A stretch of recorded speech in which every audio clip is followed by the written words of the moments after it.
ए जी। हाँ रहुआ कब आई? अरे अभी तक गईली ना। तू लगल आवे का बात करे। अरे फिर भी 1 घंटा 2 घंटा 3 घंटा या दिन भर कब आई?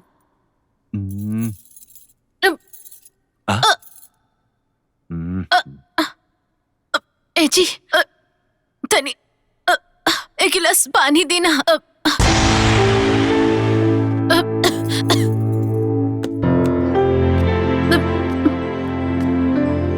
हम पानी थी हिचकी आवता तो हम का करी? रहुआ से गिलास पानी मांग लेनी तो रहुआ कितना दिक्कत हो गई। हम मदनवा ना ही जन तो मन में श्रद्धा चलता ना कि हम पत्नी की गुलामी करी। पत्नी जी वो बुला जी हो। रहुआ से बियाह करके ये घर में गुलामी करत बानी। आज रहुआ से गिलास पानी मांग ले बानी तो रहुआ कितना दिक्कत होत बा। तू छोटी का देखा नहीं काम काहे करता रे। देख गलत बात हमारे कपार पे मत चढ़ न तो हम उतारे भी जानी ला। हम दुकाने जाता नहीं।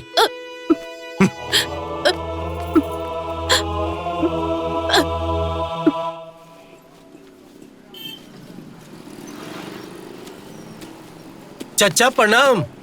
अरे खुश रहा। अरे एने केने हो? अरे चचा जौन तुहार छोटका मदनवा बा न नया नौकरी करता बहुत बढ़िया से करता।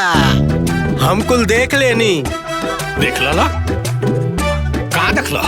अरे यही बाजारी में ललुआ के दुकानी पे। देख लो।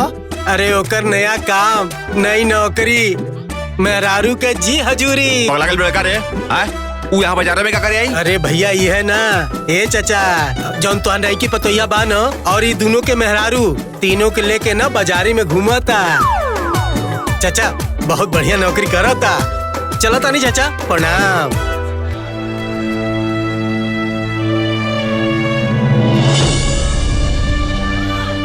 सुनल आसान पूजा के ससुर के समझाओ सन फिर कोनो नौटंकी करे लगल बाजार में और घर द्वार की इज्जत पूरा समाज में उछाला था। चल के बाजार में देखा जा। चली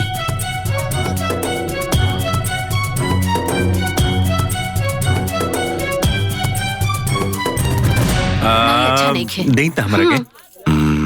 हाँ। दूसरा दिखाई ना ये वाला। ए छुटकी। हाँ दीदी। हाई देख ये रंग तोरा पे खूब खिली। हाँ अरे भाभी ये हमारा पत्नी जी पर खिली।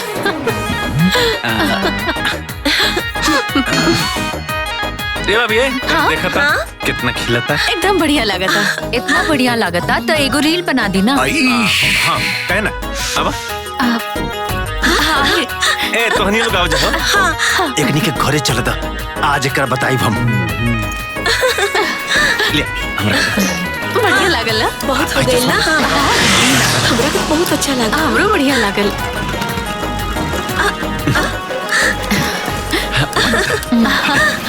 अबे तन जल्दी बनाओ। आए ए देवर जी हाय देखी कैसे खुले लाई कुछ समझे में नहीं के आवत। खुद नहीं खे।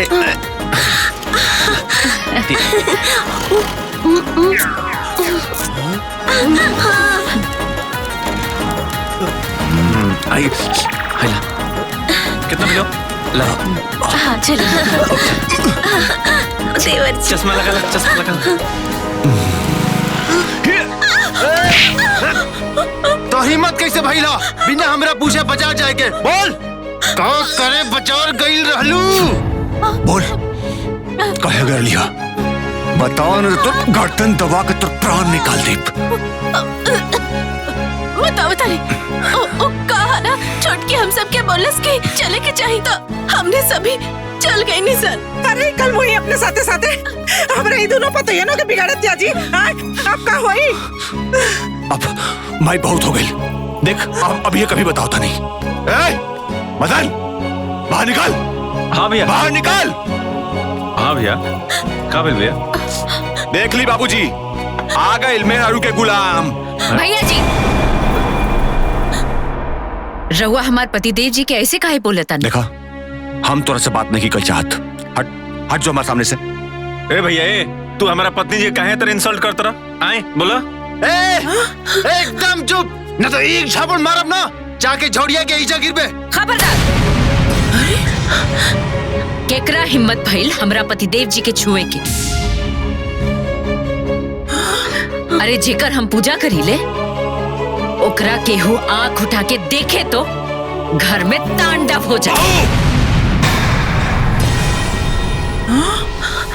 जब से तू घर में आयल पड़ू तब से सारा घर के लोग तहारी पागलपन बर्दाश्त कर रहा बा, लेकिन बस अब और ना, अभी तहार पागलपन बर्दाश्त के बाहर हो गई बा। अच्छा जी, हमार पतिदेव जी हमरा के मान सम्मान आ प्यार देवेले तो वो पागलपन है। हमरा पतिदेव जी अगर हमरा के रानी बना के रखेले तो वो भी पागलपन है। खाली घर में तूहे एगो नया बहू बन के नहीं खुआई, नहीं ये एगो नमूना पैदा भइल बड़ा। ई घर में और तू के बेटा बड़ा सन आ तू को संस्कारी पतो भी बड़ी सन, जन दिन रात अपना पति के परमेश्वर मान के कोड़ पर पड़ रहे सन। इता आपन आपन किस्मत के बात है। हम तो महादेव जी से ऐसने पति मांग ले रहनी हो। हाय देखा लोग, देख लाइन कर ई बेशरम नियन कैसन पुटर पुटर बोलतिया जी। अरे ई जब ले घर में आइल हमरे घर के पूरा सिस्टम बिगाड़ के रख देलस। हमरे हीरा जैसन लड़का के जादू टोना करके अपने बस में कर लेलस और हमरा दोनों पतोहियन के बिगाड़ा पर लग गइल बा। नम्माई देखी जी, हम अपना पतिदेव जी के मांगनी हा वो हमरा के मिल गई, बाकी हमरा एजा केहू से कोनो मतलब नहीं खे। जेकरा हमरा से दिक्कत होई वो हमरा से अलग हो जाए।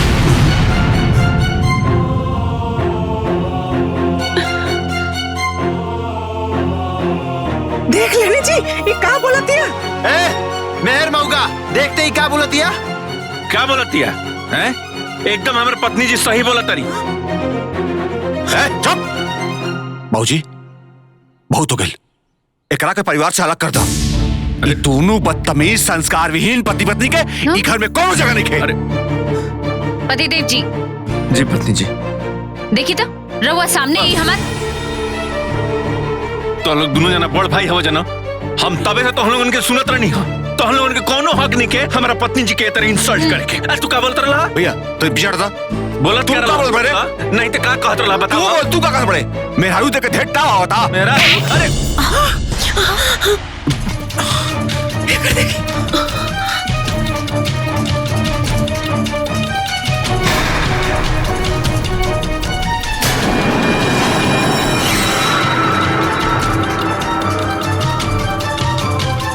रिश्ता भवे भसुर के ऐसे तो राउर परछाइयों ना लागे के चाहिए।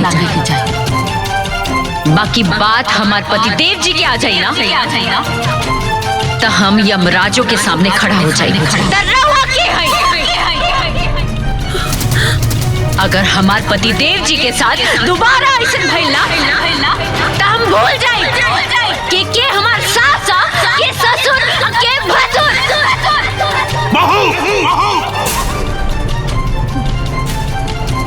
बहुत हो गई। अगर एकनी के हमनी से कोनो मतलब नहीं है, ताज के बाहर घर के कोनो सदस्य के एकनी से कोनो मतलब ना होके के चाहिए। आज के बाद हमार खाली दुई एगो बेटा और दुई एगो पतो बाड़ी।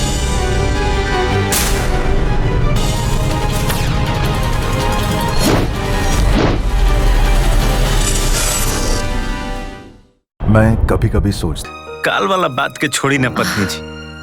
अच्छा ये बताई ना, हम आपके मूड ठीक करे खातिर का कर सकीला? काहे रवा ने के बता कि हम मूड खराब में का करीला? हाँ, रील बनाईला, याद आ गई। तो चली बनावल जाओ। हाँ हाँ चली चली, रील बनावल जाओ चली। लेकिन यहाँ ना, यहाँ ना कोनो दूसर जगह। हाँ चली, अब चली चली चल उठी चली चल चली। हाँ, हम आपके लेके चलो तनी, चली। रेडी? रेडी। हाँ ओके। 1 2 3 स्टार्ट।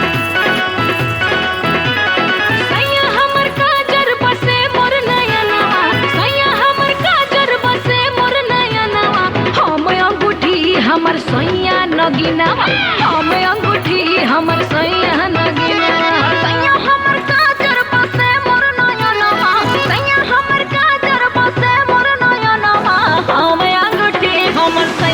नगिनवा हम अंगूठी हमर सैया नगिनवा। देखा था ठीक बा। हट एकदम अच्छा नहीं के। अरे का भाई पूरा हेजा से हेजा आवे के चाहिए। फूल जाई दूसर बनाई। ठीक बा। अरे जाई ना। हाँ और पीछे अरे तनी और पीछे और अरे पूरा आवता का है तना आवता है तना तो तनी और पीछे जाई थोड़ा और अच्छा हाँ बा पूरा आवता। सैया हमर काजर बसे मोर नयनवा सैया हमर काजर बसे मोर नयनवा हम अंगूठी हमर सैया नगिनवा हम अंगूठी हमर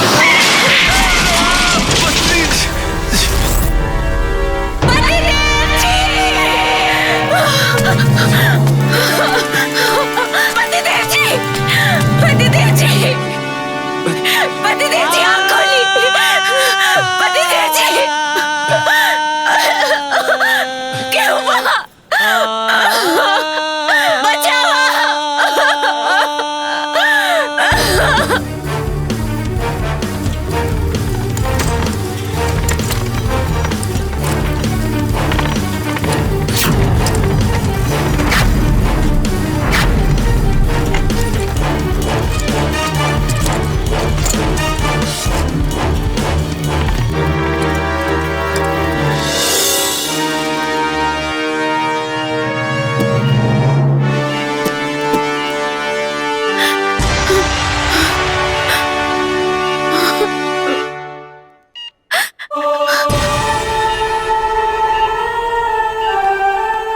डॉक्टर साहब अभी कैसन तबियत बा? देखिए हालत तो बहुत गंभीर बा। का होई ना होई कुछ कहल ना जा सकेला, लेकिन फिलहाल में MRI और CT स्कैन करावे के पड़ी, ब्लडो चढ़ावे के पड़ी। ई पेशेंट के दिमाग में चोट लगल बा, हो सकेला कि ऑपरेशन भी करावे के पड़ी, जेमे कुल खर्चा मान के चली कि 7-8 लाख रुपया लग जाई। आप परेशान मत होखी, पहले आप जाके फॉर्म भर दी, ओकरा बाद पैसा का अरेंजमेंट करिए आप, काहे कि कभी भी कुछ भी हो सकेला। हमने अपना तरफ से पूरा कोशिश करब जा उनकरा के ठीक करे के। ठीक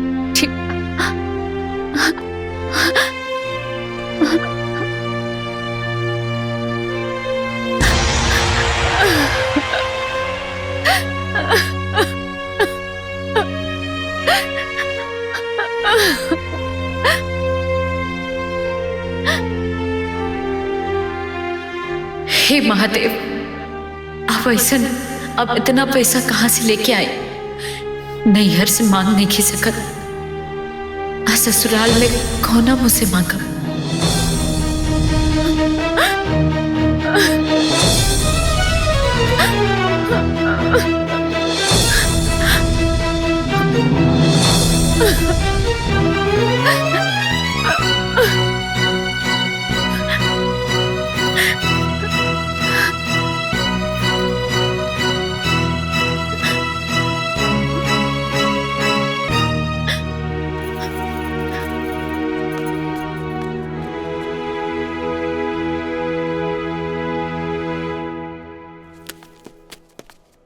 मदन के साथ हैं आप लोग? आप मदन के साथ हैं? सिस्टर जरा मदन की फाइल निकालिए तो। पति को अपने छोड़कर पता नहीं कहां भाग गई है।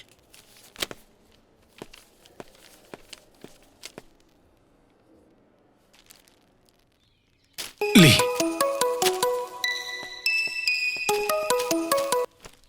हेलो, देखिए हम सिटी हॉस्पिटल से डॉक्टर विकास बोले था। नहीं हॉस्पिटल से? हाँ बोली जी। मदन और के लगेला? हम मदन के पिताजी बोलता नहीं। बोली ना। राउंड लड़का हॉस्पिटल में एडमिट बाड़े। हॉस्पिटल में का है? उनका एक्सीडेंट भइल बा। का भइल? हालत बड़ी सीरियस बा उनकर, जल्दी से जल्दी हॉस्पिटल पहुंची रहुआ। हमरी का अभी आओ तंजा। का भइल बाबूजी? अरे मदनवा के एक्सीडेंट हो गइल बा, सीरियस। चलो जल्दी चलो, दुकान बढ़ाओ। चलो चलो।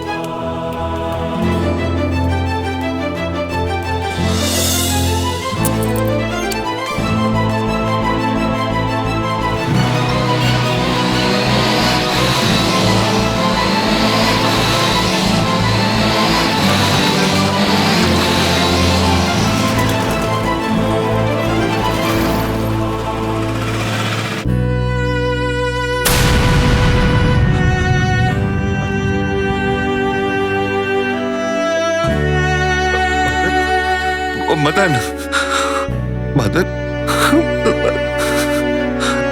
बेटा मदन कहाँ बा मदन हमारा?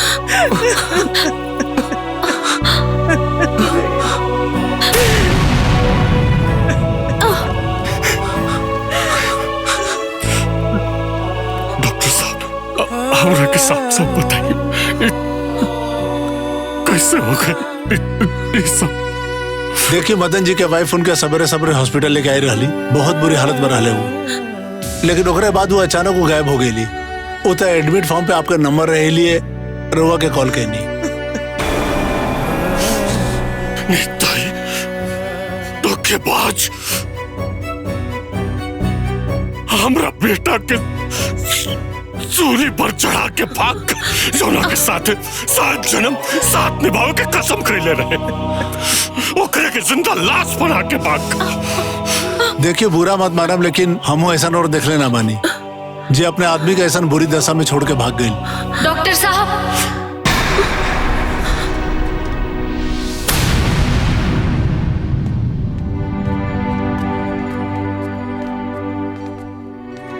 के कहलस कि हम वहां के छोड़ के भाग गए नहीं। डॉक्टर साहब रवा के नहीं के पता कि हम वहां के महादेव जी से मांगले पानी।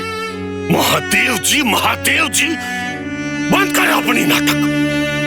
एगो तो हमरा लड़का के जीवन से खेल गए थे, ओकर जिंदगी समाप्त होकर बड़ा गइल बा। जहिया उनकर जीवन समाप्त हो जाए तहिया हमरो जीवन समाप्त हो जाए।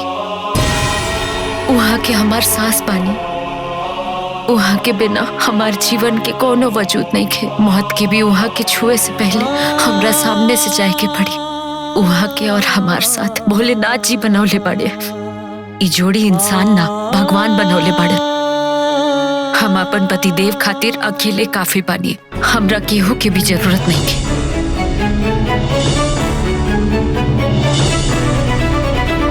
डॉक्टर साहब हम पैसा की व्यवस्था में लागल रहनी। आप एक काम करिए, काउंटर पे पैसा जमा करवा दी।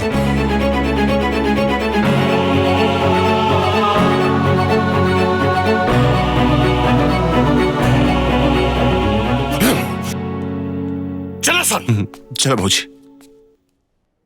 टोनी का मुंह दिखा डाले, चला।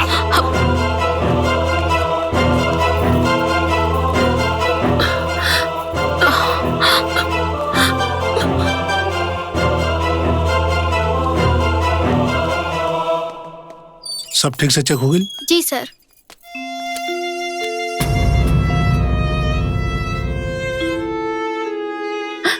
डॉक्टर साहब सब कुछ ठीक है ना? देखिए आपके बात सुन भी सकेले, समझ भी सकेले और बोल भी सकेले, लेकिन इनका गर्दन के नीचे का पूरा बॉडी पूरी तरह से पैरालाइज हो गई हवे।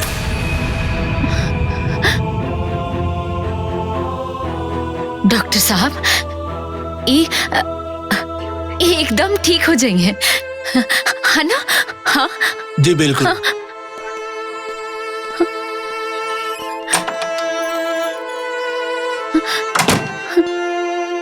रवा जल्दी से ठीक हो जाइए, ना तो हमरा खाना खिलाई, हमार श्रृंगार की करी,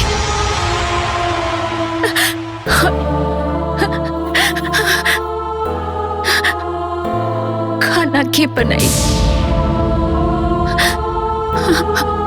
बोली ना, बोली बोली ना,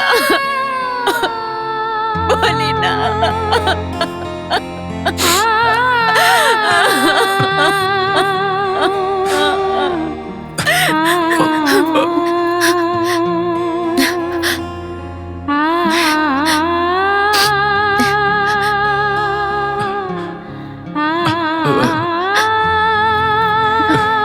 मंगलसूत्र हॉस्पिटल में इलाज खातिर बेच देनी, छोड़ी ना। रहुआ से ज्यादा कीमती नहीं के गहना गुड़िया हमके तो राउर साथ चाहिए।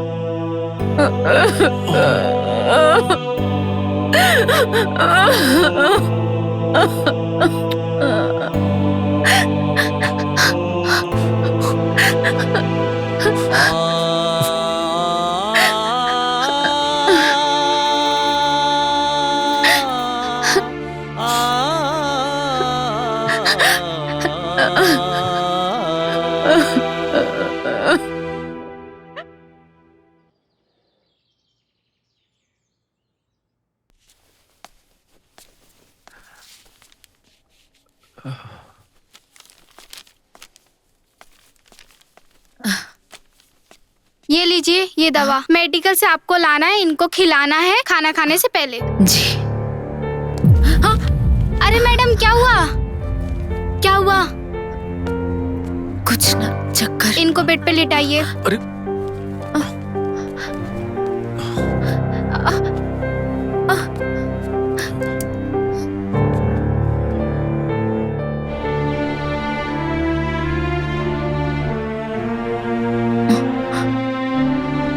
यूरिन टेस्ट करवाना होगा, रिपोर्ट आने के बाद ही कुछ पता चलेगा। चलिए आप आराम करिए। हम ऐसे बैठा।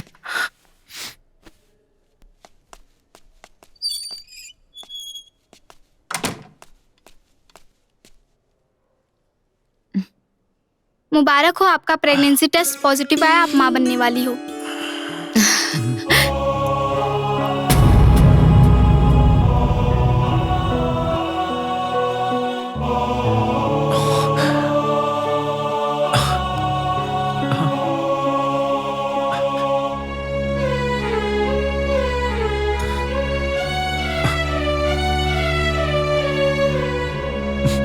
श्वेता, एक तो पति बीमार, ऊपर से पेट में बच्चा, अब राम जाने क्या होगा।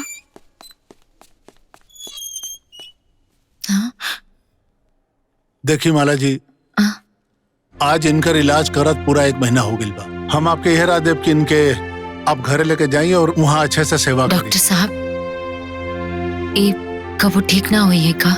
अब है फिलहाल अभी कुछ कहलते जल्दबाजी हुई, वैसे हम इंजेक्शन लिख देले हैं। ओके, हर हफ्ता समय समय पर लगवावे के पड़ी। थोड़ा कॉस्टली हवे, हो सकला कोनो चमत्कार हो जाए। कॉस्टली? हाँ, कितना क्या? 20,000।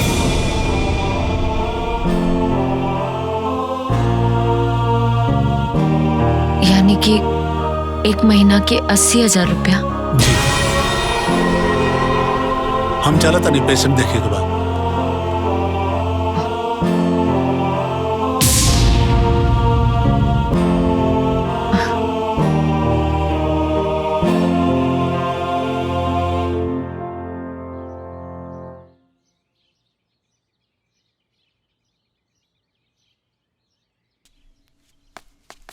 जनते बड़ा बाबूजी, मैं हरू काम मिचिर मिचिर करते रहे। बैठे बैठे हल्ला मचावेले।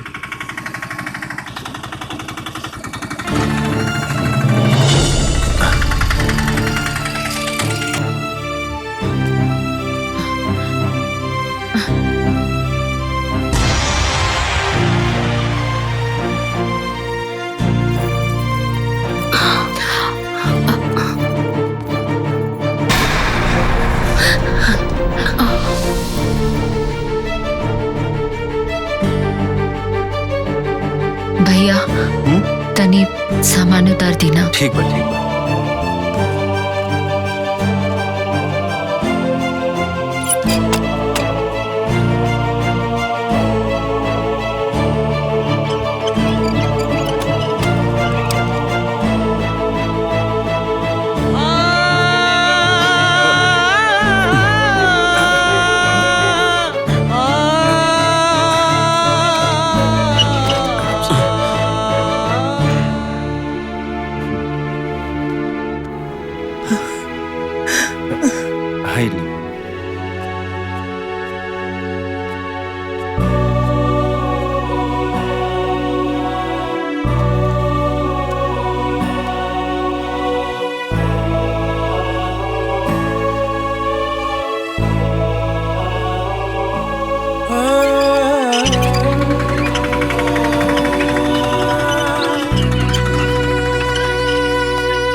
खबरदार अगर पैर आगे बढ़ल तो हमरा के दुकान पे जाए के बा, बहुत जरूरी काम बा।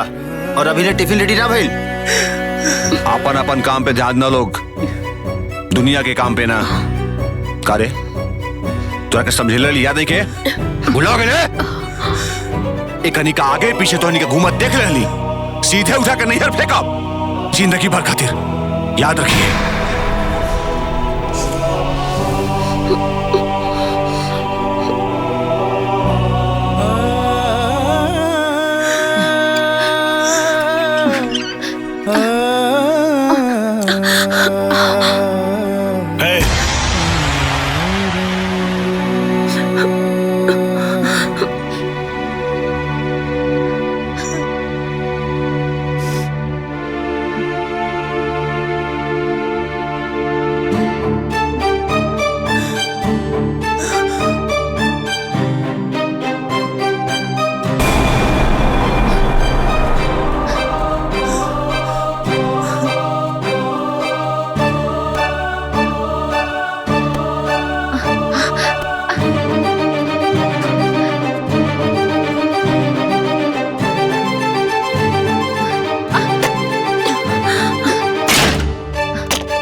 हे भगवान, अरे करमजली जब से घर में आइल बा ना तब से कुल सत्यानाश करे पर तुलल बा। अरे करमजली हमरे लड़का के पहले तो जादू टोना कर देहलस, करे बाद हमरे लड़का के अपने बस में कर लेहलस। अरे हमार लड़का कैसन तड़पाता है दादा, पहले ही जादू टोना करके अपने बस में कर लेहलस, फिर हमरे लड़का के एक्सीडेंट करवा देहलस। अरे हमार लड़का, अरे हमार हीरा नियन लड़का, ए बहनी हमरे लड़का के देखा का हाल भइल बा। हाँ पतिदेव जी,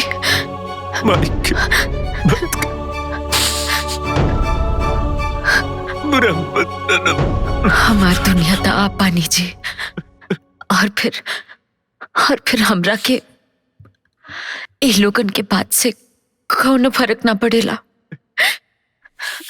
जान से भी ज्यादा माने ले हमके, गुण हम कितना बखाने हो,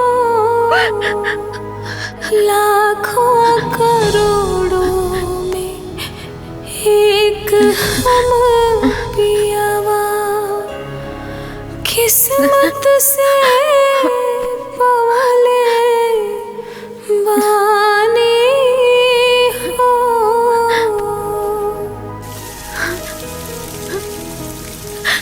दुनिया के कोना कोना घूमा, ऐसन बलम ना पाइब हो, पियावा के सेवा पानी में अपन सारी जिंदगिया बिताइब हो।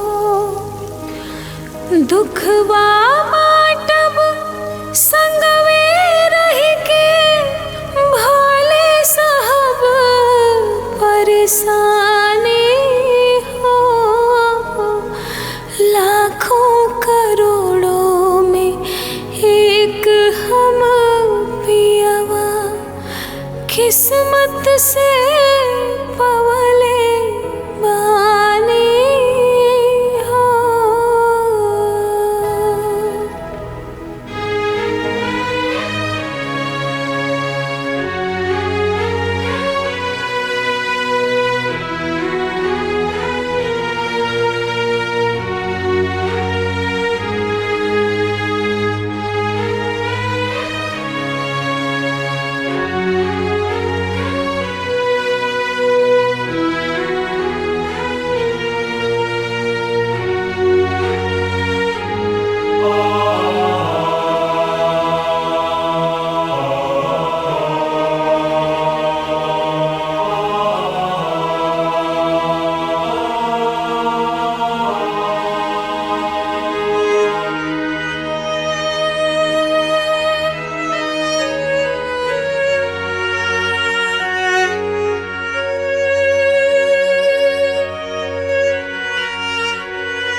प्रणाम।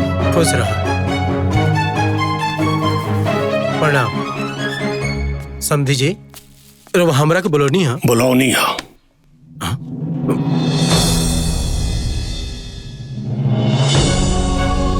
आई।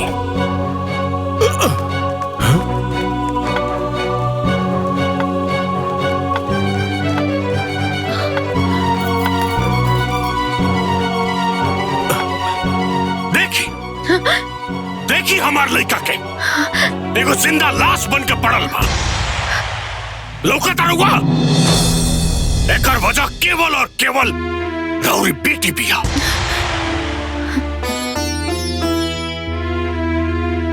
आई।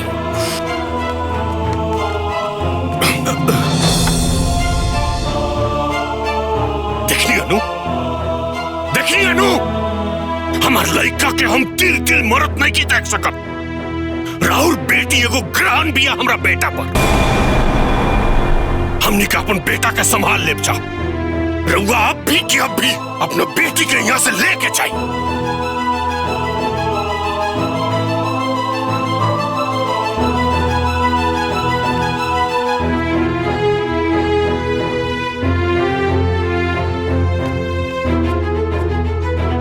के हटाई हमरा के हमार पतिदेव के लगे से।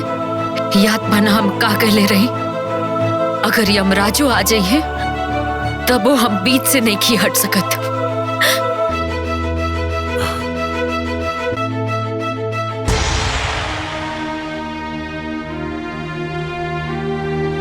अरे रहुआ के 3 गो बेटा हा, ओमे से एगो मरियो जाई तब वो बेटा वाला कहाई रहुआ।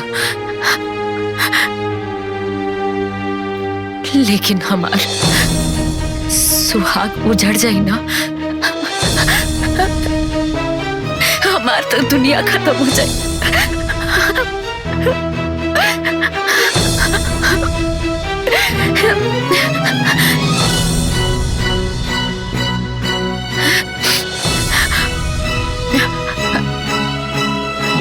एगो बात कान खोल के रउआ लोगन सुन ले। अब हमार पतिदेव जी के ना महादेव जी भेजले बाड़न, उहे इनकर रक्षा करिए। और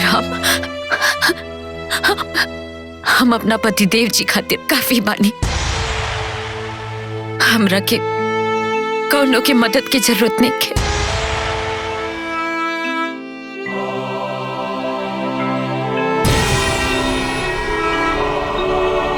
बाबूजी रहुआ एजाज से जाई।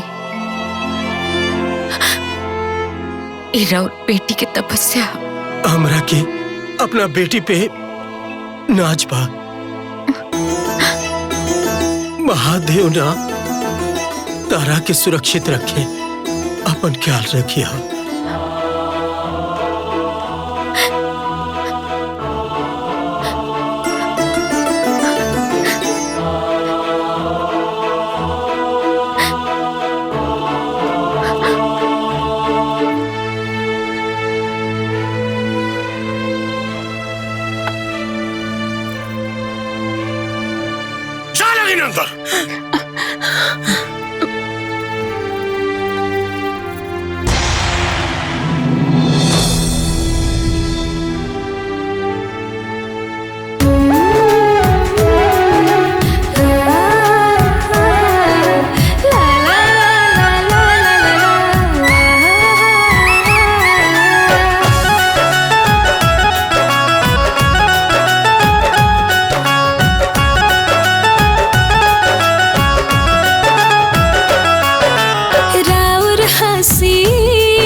छाही जी हम रहब साथे बनके परछाई जी हम रहब साथे बनके परछाई जी हम रहब साथे बनके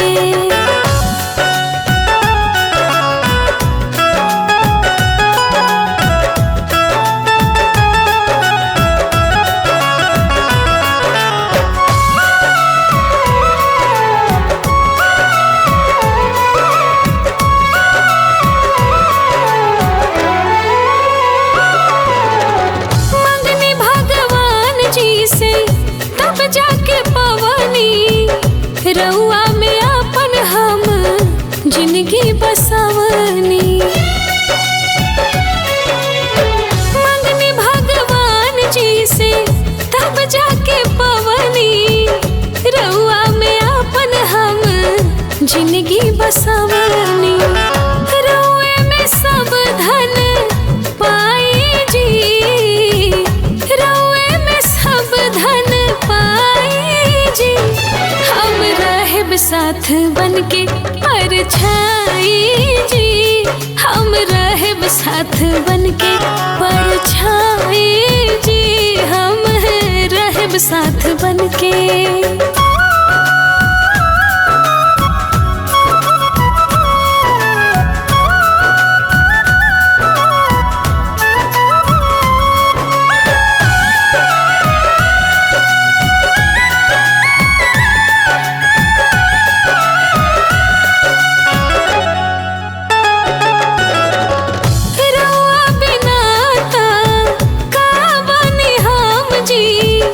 रउए से सुरूरी रउए पे खत्म जी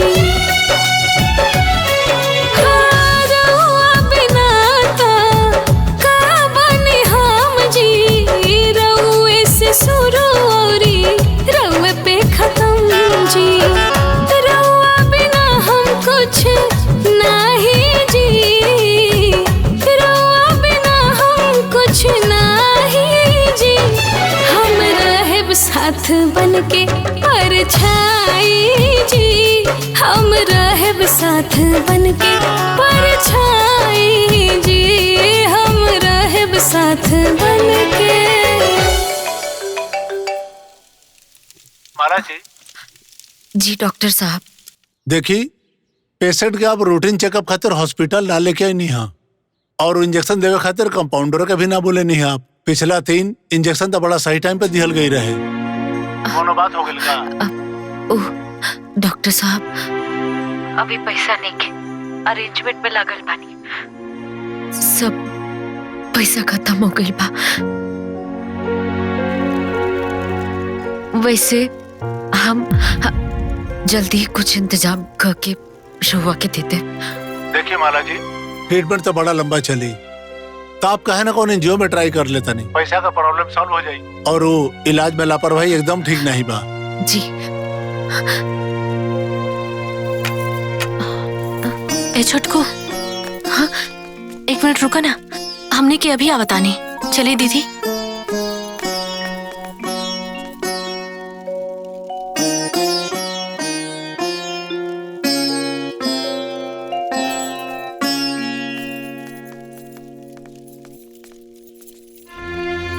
जौने तुहार दुश्मन हुई वो होई हमने खातिर तो छोटको बाड़ो ना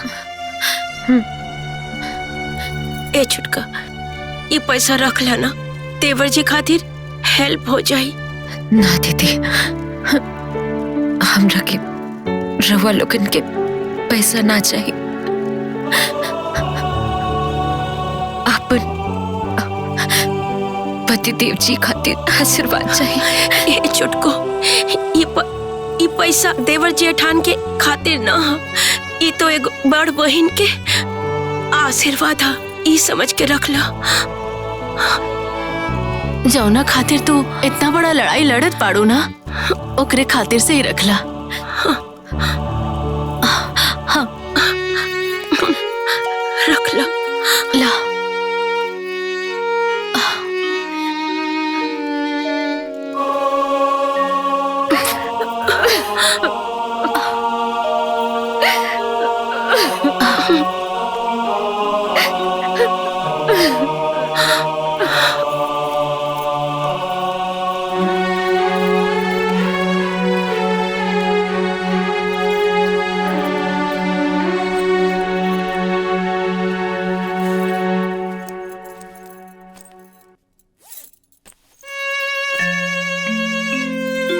हे भगवान हमार मदद करिया।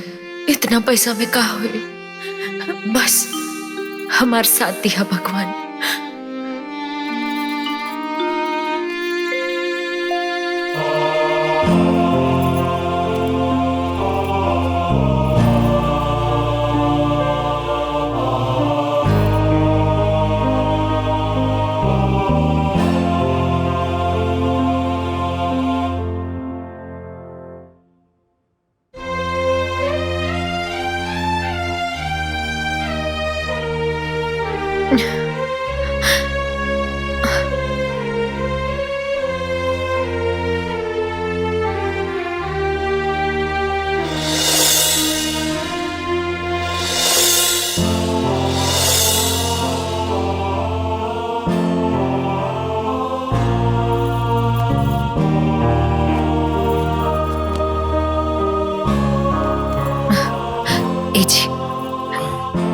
उठी ना।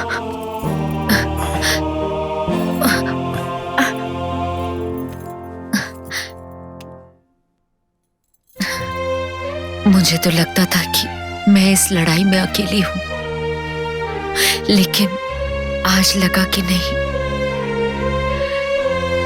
मेरी सुहाग की रक्षा करने के लिए आप सब लोग मेरे साथ हैं। आप सब मेरी मदद करना चाहते हैं, इसलिए मैं अपना अकाउंट और जीपे स्कैनर अपने इंस्टा अकाउंट में अटैच कर रही हूँ।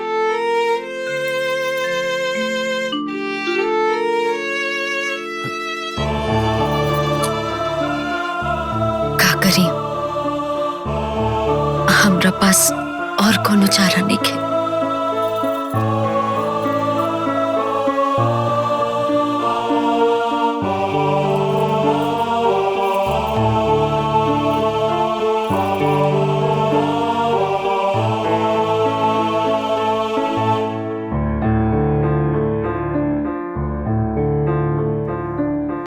तनी देखी ना, ये वीडियो बेचारी परेशान बनी।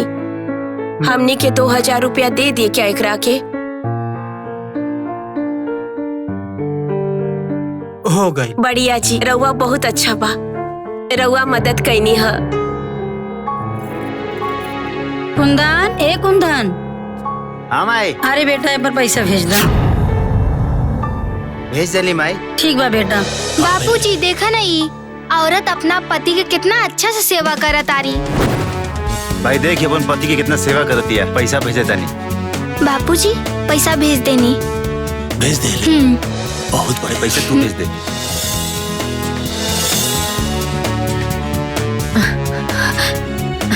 अरे ये देखा वीडियो। एक काजल इधर आओ, इधर आओ।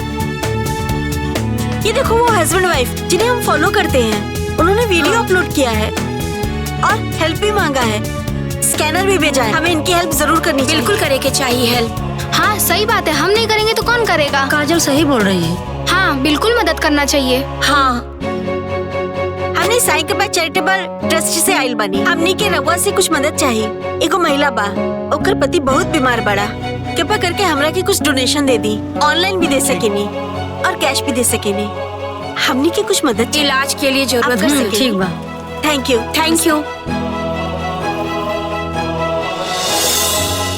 चाचा जी हमने की कुछ मदद चाहिए। हमने साईं के बाद चैरिटेबल ट्रस्ट से आइल बनी। हमने के रउआ से कुछ मदद चाहिए। हाँ बेटी, ये तो धर्म के काम बा, ये तो लोग के करही की चाहिए। चाची एगो महिला के पति बहुत बीमार बाड़े, उनकर मदद करे खातिर हमनी के डोनेशन कलेक्ट करे तानी सन। अगर रउआ चाहिए तो कैश दे सकेला, ना तो स्कैनर बा, स्कैन करके ऑनलाइन भी ट्रांसफर कर सकेनी। हाँ बेटी तू लोग घबरा मत, ठीक है? भगवान चाहिए तो सब कुछ ठीक हो जाए। जी ठीक बा।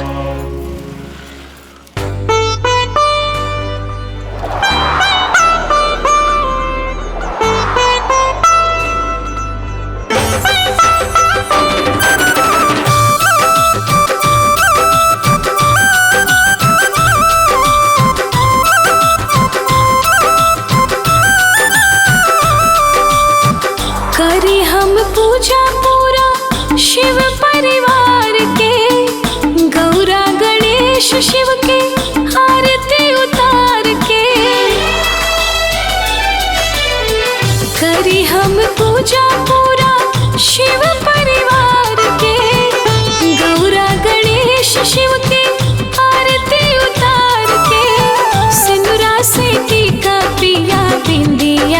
साटा बनल रहे जोड़ा जिंदगी भर हो। कुशल कुशल रखिहा गौरा हमरा से नूरावा के दीहा उमरिया लमहार हो।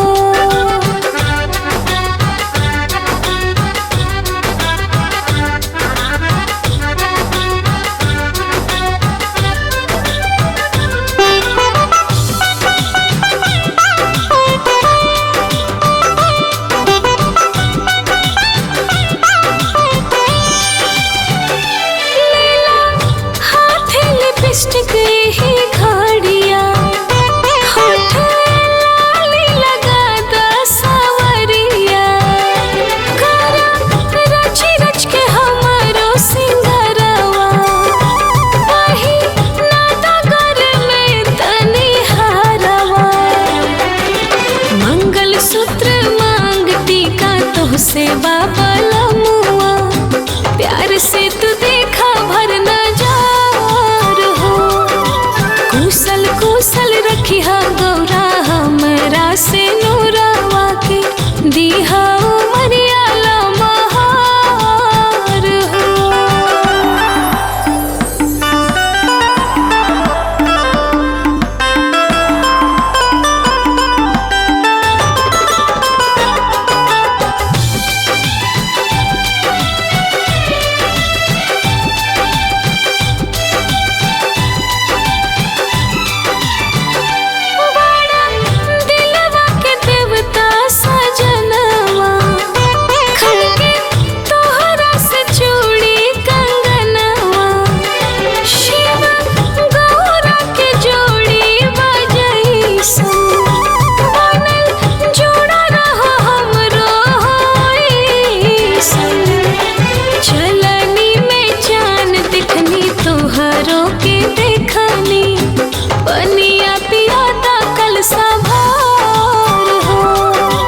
कुशल कुशल रखिहा गौरा हमरा से नूरावा के दीहा उमरिया लमहार हो।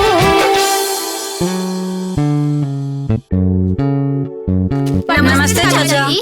नमस्ते नमस्ते। चाचा जी हमनी लोग साई कृपा चैरिटेबल ट्रस्ट से आइल बानी डोनेशन खातिर। वो सब तो ठीक बा बेटा, लेकिन कैसन डोनेशन? एगो महिला के पति बहुते बीमार बाने, यही से हमनी आइल बानी जा। औरत के घर में केहू नइखे बा का कि लोग के मदद करे के पड़त बा? जब घर के लोग मदद करे तब बाहर के लोगन से मदद मांगे की जरूरत नइखे पड़त। कमाल बा, एकरे के घोर कलयुग कहल जाला। कैसन जमाना आ गइल बा, पूरा दुनिया मदद करता आ ओकरे घर के लोग मदद नहीं के करत। एगो ओकर कैसन निर्दयी माई बाप बालो। बाबूजी, आजकल के दौर में लोग झूठा मूठा बीमारी के बहाना करके भी चैरिटी के नाम पर अच्छा खासा पैसा कमाता। तू ही कुल चक्कर मत पड़ा बाबूजी। अगर भरोसा नहीं खे तो हमनी के लगे पेपर बा, फुल डिटेल्स बा, देख ली। ये देखिए कितना सुंदर पति पत्नी बाड़े, लेकिन इनकर घर वालन पता ना कैसन बा कि ई दोनों के एक्सेप्ट ना करेलन।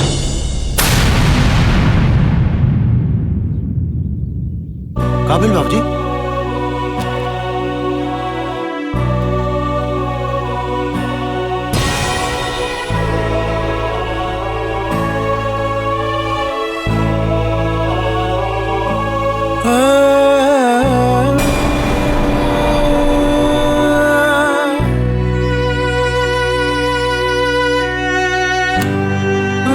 देखिए बाद में आ जाइए आप लोग। ठीक बा।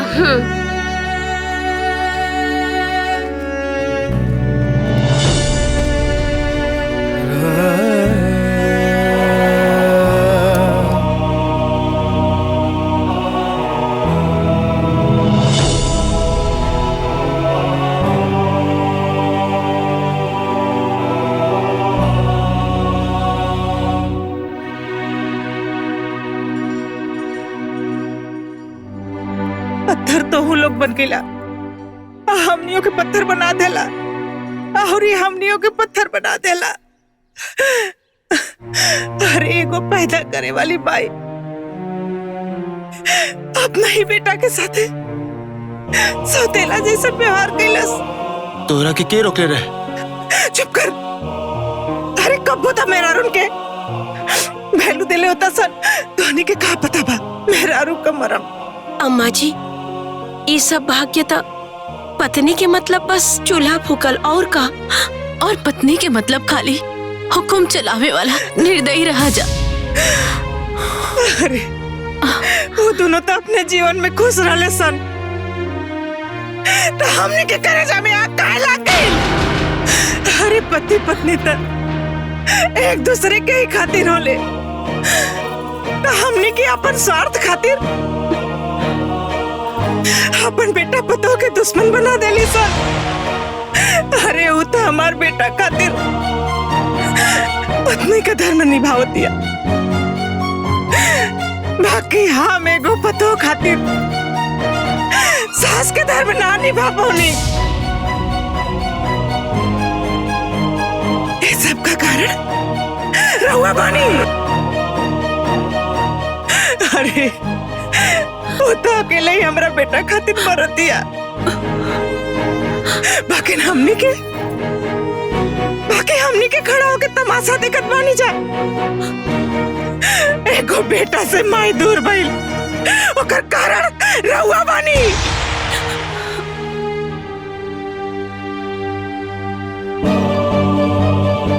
अरे एगो सास से ओकर पतोह दूर भइला के कारण रहुआ बानी। अरे ओकरे काटे से पूरा दुनिया खड़ा बा, बाकी हमनी ना। एकर कारण रहुआ बानी। ओकरा से कैसे कैसे कहा हम झगड़ा कैनी। हे भगवान, अरे गोमाता होके के दाग एगो माता पे लग गई भगवान। भाई चुप हो जाओ, चुप हो जाओ।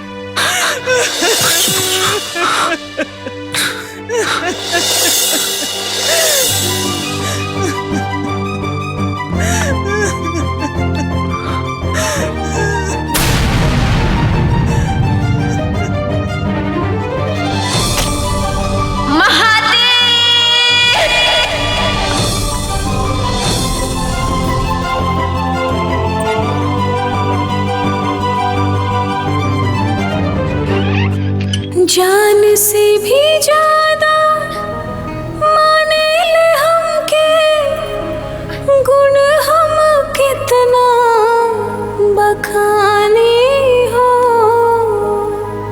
लाखों करोड़ों में एक हम पियावा, किस्मत से मदन माने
महान बारू तो धन बारू रहते तो अपना तपस्या से तप गईले, लेकिन हम भागा चूक गई नहीं। ते अपना पति के जीवन खातिर अपन जीवन दाव पे लगा डाली, लेकिन हमने के अभागा, हमने के अपना घमंड दुनियादारी के चक्कर में तोरा ऐसा देवी के गलत समझला नीचा। बचपन से जवानी ले जोन घर में खेल वो अपना माई बाप परिवार के छोड़ के अपना पति के साथ फेरा लेकर ओकरा नाम के सिंदूर अपना मांग में भर के अपन लोग के छोड़ के अजनबी लोग के साथ निभावे आ चले। जौन पत्नी अपन पति के साथ सातों जन्म साथ निभावे के वादा कैलस ओकर सर्वे सर्वोत्तम उहे न होई। बस बाबू ये सब जो भूल होगा ये तोर बाप जैसन या भागा ना समझ पहले तेवा बेटी जैसन बारे ना अपन ना समझ बाप के माफ कर दे। माफ करता अपन बेटा के ना समझ पाऊंगी। माफ कर दिया। रहुआ ऐसे मत कहीं। एगो बेटी के सामने बाप हाथ जोड़े ना। दुल्हन तो हमरे बेटा के काल हरे खातिर आए रहलो। ये बात हमने के समझे में ना आयल। हमने के सब जनी गुनाहगार बानी तो ना ना माँ जी ये सब समय के चक्र है। रहुआ ऐसे मत बोलिए।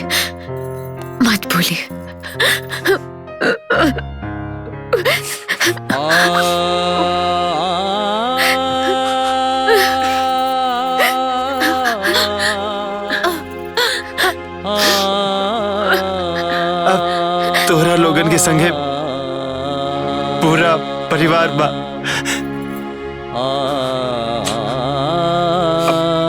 पूरा परिवार एक साथ रही।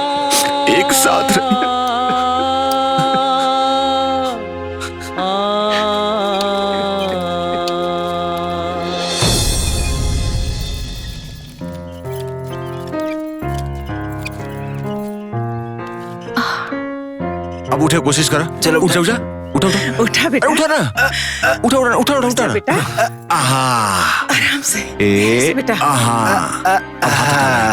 नहीं भैया अब अपने चलेगा। कोशिश करा ऐसे। बेटा बहुत बढ़िया बहुत अच्छा। रुकिए भैया जी। उठी जी उठी। हाँ बेटा उठा हिम्मत करा। हाँ बेटा उठ जा बेटा उठ जा। देवर जी उठी। देवर जी उठा उठी। देवर जी उठा बेटा। चाचा उठा। उठी उठ बेटा उठी। देवर जी उठ जा बेटा। मदन उठा। चाचा उठा मदन। उठ जा बेटा। उठा मदन। उठी उठा। उठी। देवर जी मदन उठा। उठा चाचा। उठी। देवर जी उठा मदन। उठा देवर जी उठा मदन। उठी। देवर जी उठा मदन। उठा मदन। उठा। उठ जा। ये यस।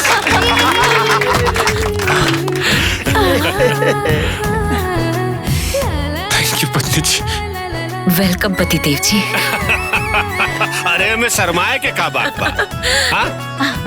दुनिया में हर पति पत्नी के ऐसने प्रेम होके के चाहिए।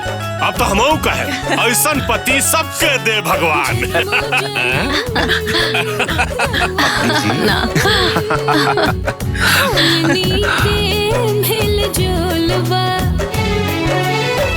और हमके कुछ ना चाहिए जी।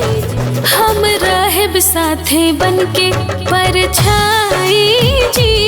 हम रहब साथे बनके परछाई।